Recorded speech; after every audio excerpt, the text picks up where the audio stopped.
Domo, what is up everybody? This is official Jujutsu Kaisen translator Steady here.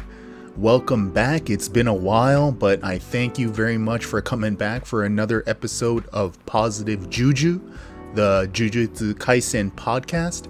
So it's obviously an extremely exciting time to be a Jujutsu Kaisen fan right now with the recently released anime trailer. The manga is in some serious hype moments right now. So as the series inevitably gets more and more popular, hopefully we'll see more and more fans as well. And if you are new to the podcast, or if you've just joined the Jujutsu Kaisen crew, so to speak, welcome. It's hopefully you're enjoying the series, and hopefully you'll enjoy the podcast as well. And I should say, just a reminder for the listeners out there, I appreciate your guys' patience, but definitely I don't really have plans to have Positive Juju as like, you know, a weekly series or like a bi-monthly series or anything like that. It really does kind of depend on, since we're just talking about one series, it does depend on the material that is available. And you know, obviously as the anime starts broadcasting, and maybe we'll see some more twists and turns in the manga, I'll definitely maybe pick up the pace, but it kind of does depend on that. I also do cover the manga every week on my YouTube channel, Steady Studios. If you want to be part of that, definitely check it out. But as far as the podcast, it's kind of a little bit more of a a la carte, you know, kind of more of a bespoke kind of deal. So I appreciate your guys' patience for that. But as I said, it is a la carte Positive Juju. So today we are going to be going over the answers from episode 4 actually of the JSATs, the Jujutsu Sorcerer Aptitude Test. I'm also going to be kind of going over some general news bits that kind of in case you missed it. You know, if you're following the series pretty closely, you'll probably have heard a lot of these things, most of these things. But I wanted to just kind of, you know, take a couple minutes to talk about what's going on in the world of Jujutsu Kaisen. And also kind of the main event today, I wanted to do a little bit of a Q&A. Had a lot of people that were very kind to leave a few questions for me on my Twitter page. I think in terms of the format, if you would like to ask a question, the best place would probably be actually my the YouTube video. I'll throw these Positive Juju episodes up on my YouTube channel, Steady Studios, as well. So if you have questions that possibly I'll acknowledge, you know, read out on the podcast in future episodes, feel free to visit my YouTube channel to and then leave a question on the video, and then maybe I'll read it out on an episode in the future. Alright, but I think I hear Gojo sensei on his way, so the bell should be ringing any moment now, so go ahead and grab your seat because class is about to start.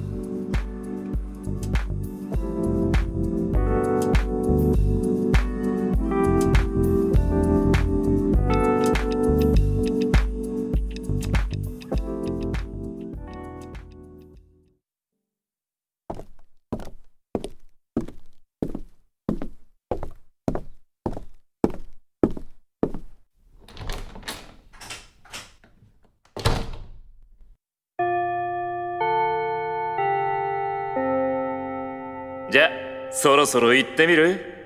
何をって決まってるでしょ。領域展開。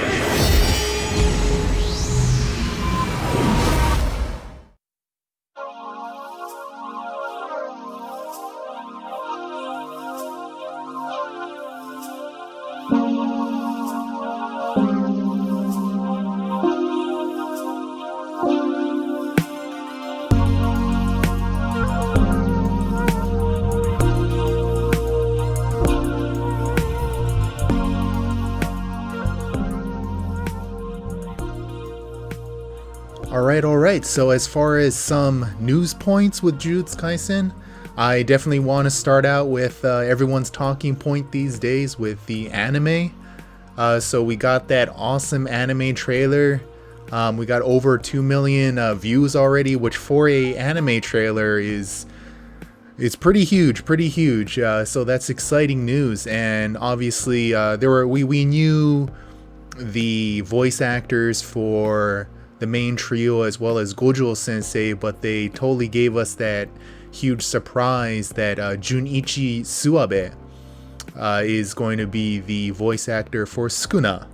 I remember actually watching the trailer the first time and not even really realizing that. I think I was just in such kind of a daze of excitement that I didn't really catch it the first time, but yeah, sure enough, watched it again, and Junichi Suabe, I really didn't see that one coming at all, but for me, I had to give it a few listens, but I think it really fits right now. And Junichi Suabe, for those of you that don't know, he's famous for portraying characters such as Yami in Black Clover, as well as Grimjo in Bleach, and definitely one of his most recognizable roles these days is Aizawa Sensei from My Hero Academia.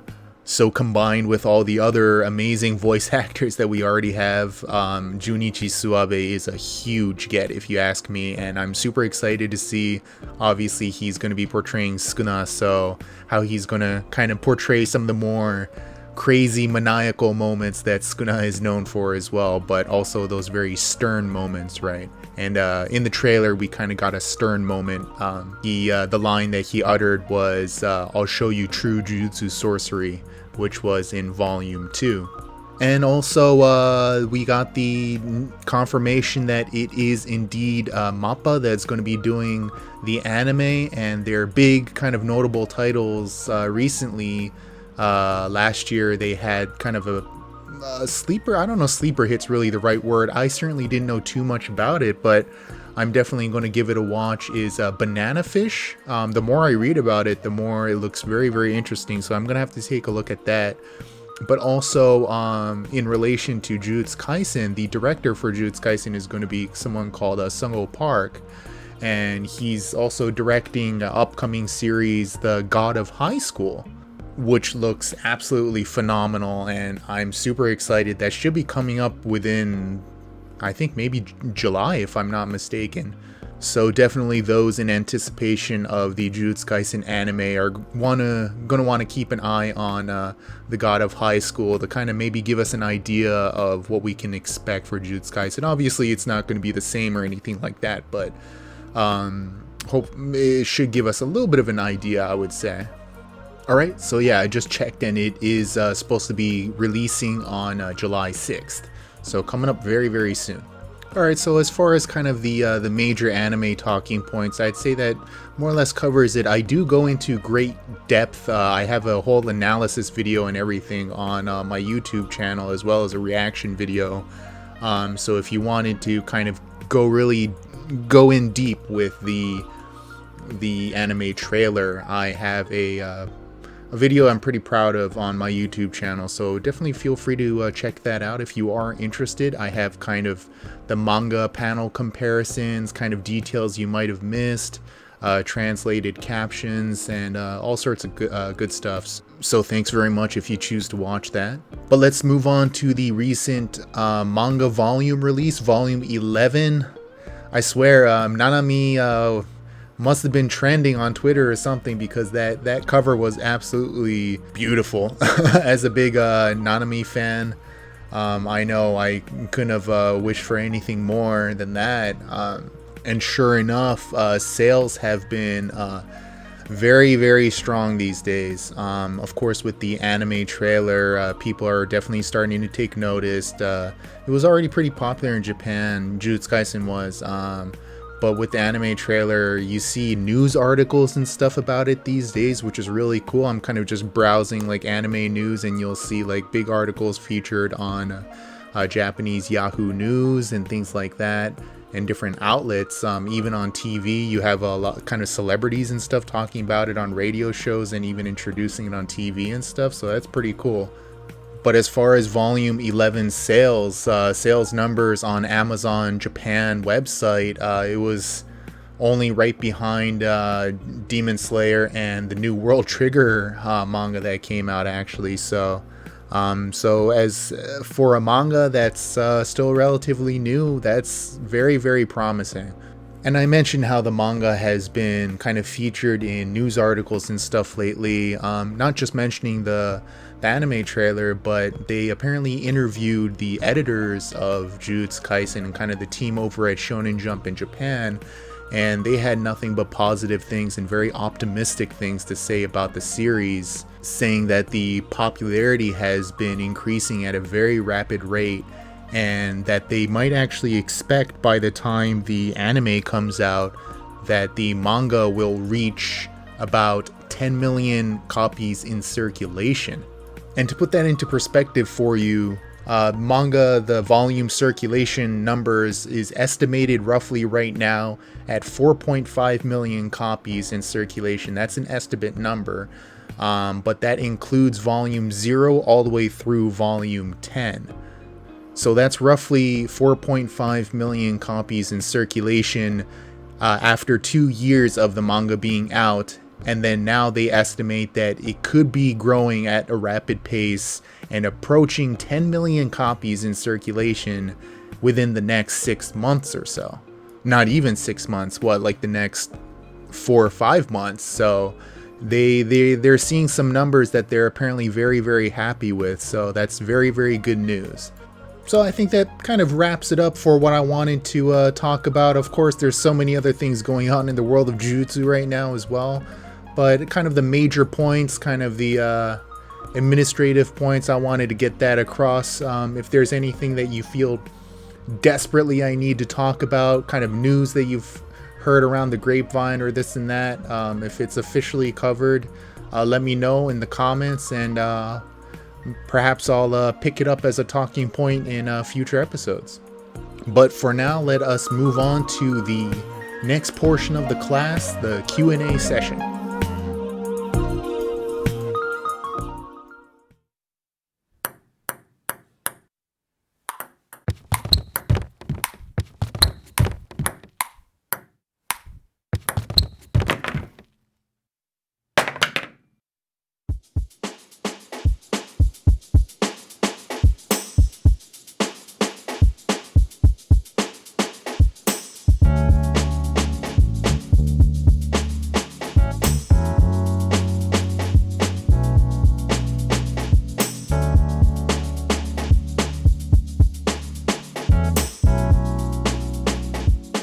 Alright, so some good old Q&A. I invited people on Twitter to send me some questions, and sorry, maybe I wasn't exactly clear in terms of my wording, but it definitely was the intention of ask the question and then I'll answer them on my podcast. So sorry if I misled anyone in terms of why I didn't answer the questions there and then. To be honest, my activity on Twitter is pretty much limited to just kind of posting every now and then and gathering information anyways. If you do want to ask some questions for possible future Q&A sessions, feel free to let me know on my YouTube page on the comments section for this video. If it's something that people do enjoy, definitely I'll do it kind of on more of a regular basis. Also, I do want to make sure that people do know that I'll kind of go into this very shortly, but there are questions that I can and can't answer as well. And on that note, I do want to just kind of maybe get this out of the way right now before we get into kind of the session here with the question and answers. So in regards to volume 0 and asking me the question whether I'm going to translate volume 0 or what's going on with that, I'm going to give people kind of the benefit of the doubt that when they were asking that question, they really did kind of just mean it in good faith and very eager about it. But I know that people out there were, being facetious about it as well. Yeah, definitely. If people are, I'm old enough now to say with confidence that people who are just straight out rude, I am not going to waste any time on you, and I have absolutely no qualms about blocking you on Twitter and stuff. And I know 99% of the people listening to this or who read the series are definitely in the positive JUJU camp, so to speak. So I'm not going to waste your time, but I definitely did want to just kind of make that clear. And just so I don't start kind of rambling too much or kind of go off piece here, I wanted to kind of read off a comment an answer that I gave to someone who was, very, very polite about asking this question, and it was very obvious that they just weren't very aware of what the situation translators are in. So I just wanted to kind of read this off almost kind of as a statement, kind of a blanket statement, not just for myself, but for a lot of other translators and stuff as well, just to kind of maybe educate those who aren't very aware of what the process is, okay? So they asked in regards to Volume 0, and I answered, as for Volume 0 and just any project, honestly, I want to just make it clear that I'm a freelance translator. I don't work nor have any say in the decision-making process within Viz. This not only applies to project licensing, but translation decisions as well. I don't think people realize that the script I turn in goes through multiple hands in editing, and as you might expect, changes along the way. That said, I have the utmost trust in the team and they in me. They've been nothing but hospitable and have done an excellent job with managing Jujutsu Kaisen as well as all weekly titles. I understand that many people are very, very eager to see Volume 0, and that includes myself, come out in English, but again, that is not my decision. Nor would I be able to say anything even I had some knowledge about it. I'm legally obligated, under NDA restrictions, to keep sensitive information to myself. I'm more than happy to talk about the series as it stands and share the experience as a fan. I hope you can understand my position in regards to more sensitive topics. So there you go. It's no secret. I'm not revealing anything that is kept behind closed doors or anything. If you listen to the Shonen Jump podcast regularly, they talk about certain decision-making processes and how they work with translators and letters, and the amount of hands that it goes through, and translations that change along the way, decisions that are made with licensing and things like that. So as far as me and in regards to Volume 0, that's how it is. So sorry if that's not what you want to hear, but I'm definitely not the guy to go to ask about these kind of things. But besides the Volume 0 questions, I had several really awesome questions that I wanted to get through. So let's start it off with username Daily Itadori, a very simple one.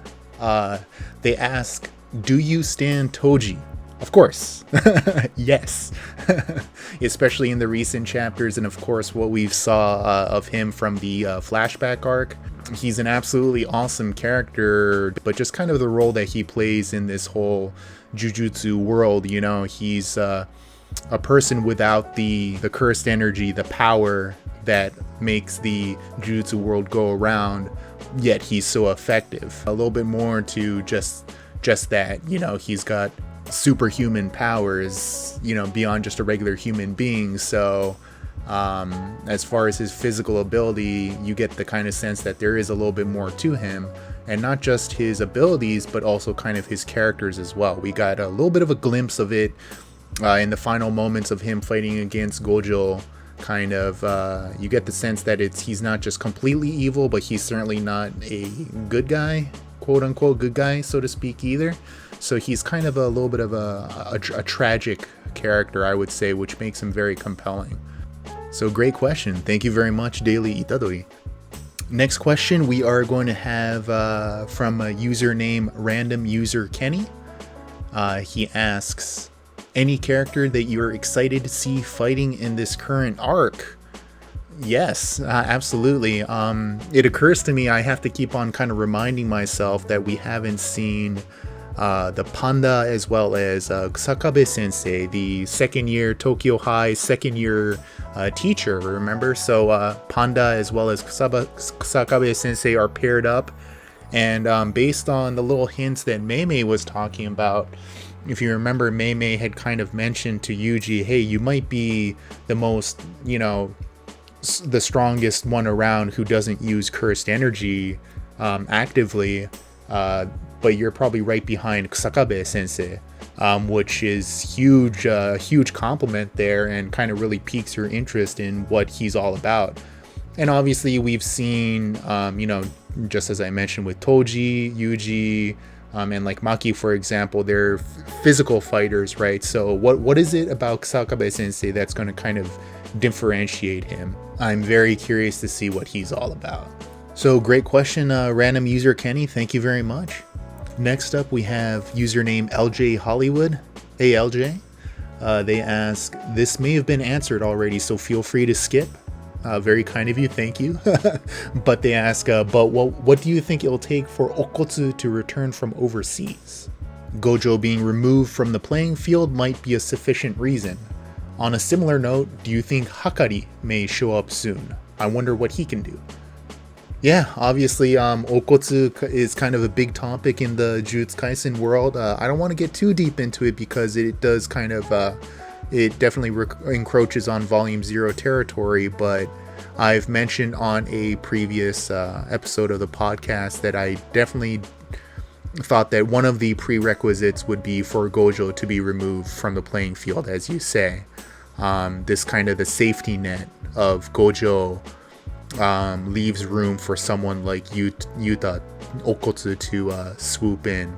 Either way, we're all very eager to see what his deal is and to make his kind of superhero landing, but we'll see about that. But as far as HAKARI, I've had a couple people ask about HAKARI. HAKARI, if you remember, he was very briefly mentioned by Gojo, saying, very promising. There's so many promising students like Yuta, Okotsu, Todo, and HAKARI. HAKARI is the Jujutsu High third year, the only third year as far as we know anyways, and I think he is the only one, but he's kind of suspended from school right now, and we only have one panel of him, and it's very hard to tell just based on that. The only couple of things that we can really say is the fact that he indeed should be expected to be very strong. He's kind of being talked in the same company as someone like Okotsu and Todo and things like that, and Yuji. As far as his power, it's kind of one of those weird things because like even in My Hero Academia and stuff, My Hero Academia is a lot more obvious about it, but like the names can sometimes represent powers, and we've seen that in a couple of different cases in Jujutsu Kaisen as kind of a hint. And HAKARI, when we look at his kanji, it's the kanji for like scales, like weighing scales. Those kind of scales where you have things on either end, evening out. So this might be kind of a total shot in the dark, but I remember when I first saw that name, I thought maybe it has something to do with like adjusting power levels. The more damage he takes, the more damage he puts out. Kind of that kind of, adjusting the scales. Or to be honest, it's just based on that name, it almost sounds like Awasaka, the old mustache guy that Yuji as well as Fushiguro fought against, that kind of adjusting power and things like that. So it's hard to say, but hopefully we will find out one of these days, and maybe even in the Shibuya arc. Never know. Appreciate the question, LJ. Next up, we have username Log Aspen, Aspen Log. They ask, who are your top 5 characters? So I don't know. I'm gonna cheat a little bit. I'm gonna put the main 3 as one, as one character maybe, if that's okay. So that's 1, and then Nanami for sure. I always put Nanami in there.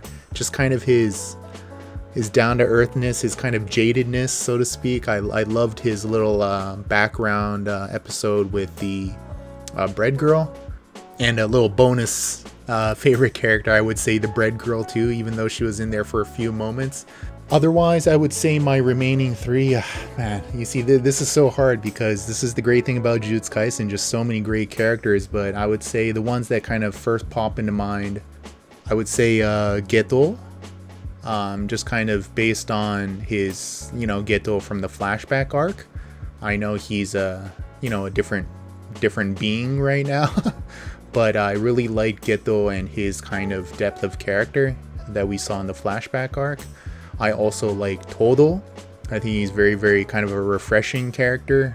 Someone who's just kind of, I don't know, can't really read the room, but he's very strong nonetheless. And the fact that he's very, very smart and he has this kind of fight sense, and just kind of how eccentric he is. My last one, I gotta say, either Maki or maybe Miwa Kasumi, the second year from Kyoto High. I really like Kasumi, just kind of how bizarre it is, and I know Akutami Sensei has actually mentioned this in some bonus content as well. They've mentioned how like it's absolutely like crazy how the hell Miwa is in the world of Jujutsu. Apparently she was scouted by the foremost user of the Shin Kageryu style of Jujutsu, which is what she uses, and you know, her sword and all that. And the fact that she can use simple domain. Akutami Sensei talked about how she's just like a very normal high school girl who just kind of got pulled into this crazy crazy world, and I just like that setting and kind of her background. So, and I like how, you know, how positive she is, and just kind of the where she fits in all these eccentric characters. I really like that. So there you go, Aspen. A little bit of my cheating. I cheated a little bit, but those are my favorite characters of the series. I have a lot more too, but just to narrow it down a little bit at least. Thank you very much for asking that question. So next up we have username Ripperman333. Thanks very much, and they ask, which is your favorite arc so far, and what are some possible future moments you'd love to see? Great question, because there's been, you know, so many great moments in Jujutsu Kaisen so far, but I think the arc that really stands out for me has to be, I mean, the Shibuya arc is looking to be pretty crazy, but just kind of the more how do you say, the more delicate moments, I would say, is the whole Junpei arc, and especially the dynamic with Nanami and Yuji with Junpei, and just kind of how down to earth it was, so to speak. It really kind of pulled back from the fantastical. Obviously there were some very fantastical elements about it, but you started to see kind of these really human moments and the kind of consequences that do happen in these situations. You were up front and center. And obviously, as a Nanami fan, you got to see a lot more about him as well, and where he kind of fits into the story. So I would say that arc was definitely kind of my favorite moments so far. And as far as possible future moments I'd love to see, I always kind of had this in my back of my head, like, oh, that'd be so cool if they do it, but I don't know if they will, is really kind of expand the world, like literally geographically.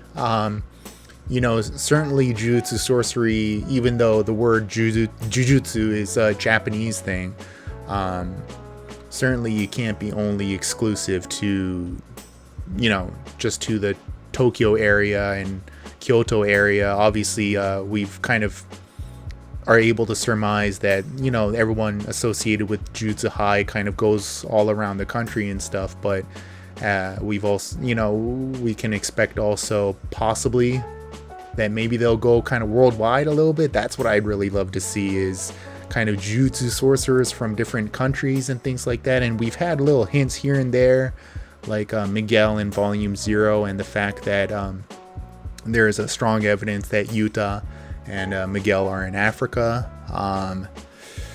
So, man, I would really love that, and that would be very promising in terms of the longevity for the series as well. You know, we're at 11 volumes right now, and it's still relatively a very small world, right? So possibly expanding that to kind of different reaches of the world would be huge, and really take kind of the series to the next level, if you ask me.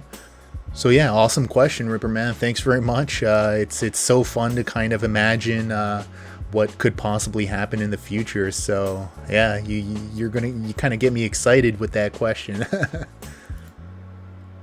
And one kind of final question here is by username Gojo, GOATJOU. Great username. It says, is the manga better with or without Gojo? And I kind of touched on this a little bit with, the possibility of Yuta coming back and what it'll take for him to come back and this and that. And I've made the prediction before in my previous episodes about Gojo, that fake Geto had kind of said, the conditions is we need to revive Sukuna as well as Gojo. We need to seal him away, so they followed through on sealing Gojo, and maybe we'll see Sukuna coming back sooner than we thought. But as far as Gojo being kind of removed from the equation, so to speak, yeah, I think the manga definitely creates a sense of tension now, the fact that Gojo is removed. It's this sense of a safety net being removed, right? And creates that nervousness now. All of a sudden things get real, so to speak, right? You have this situation, the strongest Jujutsu sorcerer alive, no matter how bad things get, as long as he's in the vicinity, things are going to be fine.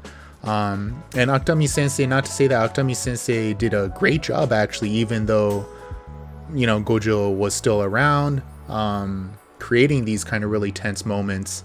But now that Gojo is sealed away, it definitely does create this kind of tension that anything could happen. So yeah, I would say as far as right now, I think the manga is better without Gojo.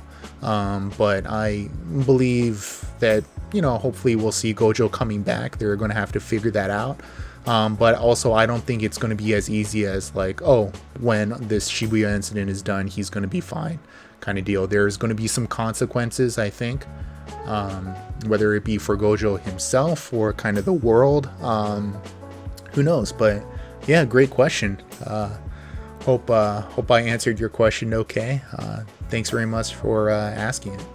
All right, yeah, so that about wraps it up for the Q&A session. Thanks very much for those of you that asked a question. I'll definitely, this is fun. I enjoy talking about the series as well. For Q&A sessions in the future, feel free to let me know in the comments on my YouTube video. Again, that's at Steady Studios. All right, let us move on to our final portion of the podcast, the JSATs, the Jujutsu Sorcerer Aptitude Test.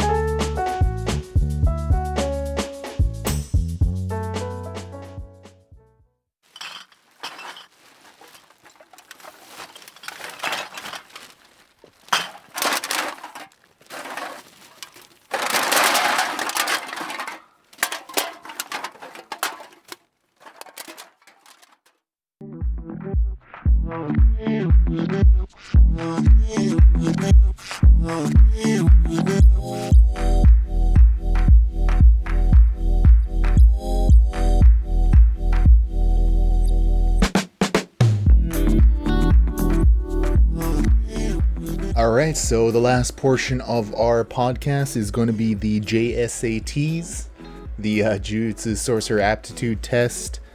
I'm going to go over the answers from episode 4. Episode 5 was a special episode, so we didn't do one there. It's been a while, but I'm going to go over the answers anyways, and then we'll definitely, I'll give you 3 more to ponder on. And definitely, if you want to participate, I encourage you to write down your answers in the comments of the YouTube video as well. If you want to cheat and see the answers and write yours down too, whatever. So let's go over the answers from the last JSAT, shall we? So I'm going to say the all 3 questions first, so, kind of refresh your memory a little bit, and then we'll go over the answers real quick. So my 3 questions were, what sport was played during the Goodwill event between the Tokyo school and the Kyoto school? Question number 2 was, what club was Yuji a part of at his old high school? The number 3 was, how many death paintings are there? The Cursed Wombs, Choso and his brothers. How many are there? Alright, so question number 1, what sport? It was indeed baseball. Such an epic chapter. I love those little kind of offbeat chapters. I'm always up for those, you know, kind of like, or like the infamous "It's Like That" chapter. Number 2, the question was, what club was Yuji a part of? It was part of the Occult Club. Man, it seems like such a long time ago. Chapter 1 with Iguchi and Sasaki, if I'm not mistaken. I think those were the names. And then the last question, how many death paintings? It's 9. Kusozu. So Ku in Kusozu is actually 9. And these are actually based on a series of 9 paintings in real life in Japan that kind of depict the stages of decomposition. I encourage you to look it up if you want. Death paintings like Japan, just look it up and you'll kind of see the correlation between the powers even that like Choso and Eso and Kechizu and stuff had to with the paintings. It's pretty cool. All right, so we got a new set of questions for you now, and I think I've been going a little bit too easy on everybody, so I'm going to kick it up a notch a little bit, and got 3 questions on a little bit more of the difficult side, but as always, I'm going to start out number 1 with a little bit easier, and then we'll get progressively harder, in my opinion anyways. So question number 1, Dai Ichimon. At the end of chapter 63, Aoi Todo and Meimei recommend 5 Jujutsu sorcerers to be promoted to grade 1 sorcerer. Name all 5.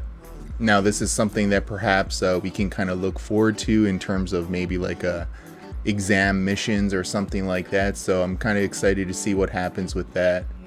Alright, question number 2, Dai Nimon. This is going to be kind of a left field question, a small detail which I think most people probably didn't notice, but I'm going to make it a true or false question, so at least give you a 50-50 chance. In chapter 30, Nanami is shown to frequent a particular store. The store's name is Bakery, Bakery, Bakery. True or false? Still kind of one of my favorite little flashback moments. I mentioned it earlier in the podcast too, but really kind of made me fall in love with the character that is Nanami Kento, as well as the bread girl, of course. But let's move on to our last question. Question number 3, Dai Samon. In the Shibuya arc, Fushiguro and Itadori fight together against the mustached Awasaka, who uses a very strange power. In the fight, Fushiguro, as he tries to figure out Awasaka's power, uses 3 different Shikigami. Name all 3. Now, 1 was a new one, and then 2 we've seen before, so maybe that's a little bit of a clue for you. So if you would like to, participate, don't worry about being wrong or this or that. But if you wanted to participate by answering, you can, more than welcome to go ahead and comment on the YouTube video. Otherwise, it's just fun to kind of ponder the answers in your head, and that's completely fine as well. But that was it for this episode's JSATs, and we'll go over the answers in the next episode.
Alright, Jujutsu fans, I don't have too much more to say today. I just want to say thanks for coming by. Really appreciate it. And, for those of you that have shown support on my YouTube channel as well as Twitter, and just kind of buying the books as they come out in general and supporting the series, showing that positive juju, I really appreciate it.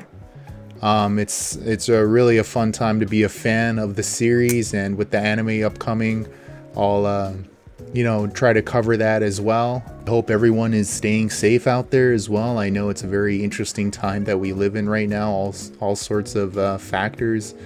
But yeah, just wish everyone well, and thank God for manga and anime, huh? I've been playing a lot of video games these days too, but if you're a video game fan, let me know in the comments as well. What do you guys have been playing? I've played Resident Evil 3, Final Fantasy 7, what else? Neo 2. Yeah, I'm a big PlayStation guy, but I'm excited about the PlayStation 5 as well. I do have plans for PlayStation 4K Let's Plays down the road on my YouTube channel as well. So, but yeah, just a quick advertisement. We'll see how that goes down. But anyways, keep spreading that positive juju, guys, and we'll see you around, whether it be on Twitter, YouTube, or on the next podcast. All right, mata yoroshiku.